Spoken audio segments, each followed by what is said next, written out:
follow my Facebook page and subscribe my YouTube channel Nandiza Manzanilla. Hello guys, I'm Nandiza. This is my mini vlog. For today's video, I'm making a rug using sackcloth and cut up clothes. Kayo po ba ay may mga damit na hindi na ginagamit or punit-punit? Naku guys, huwag niyo pong itatapon yan dahil alam niyo po ba na papapakinabangan pa natin yan?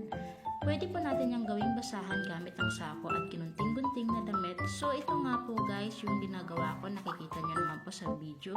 Ginugunting-gunting ko po yung sirakong damit na hindi na nagagamit para naman magawa kong basahan at makakinabangan.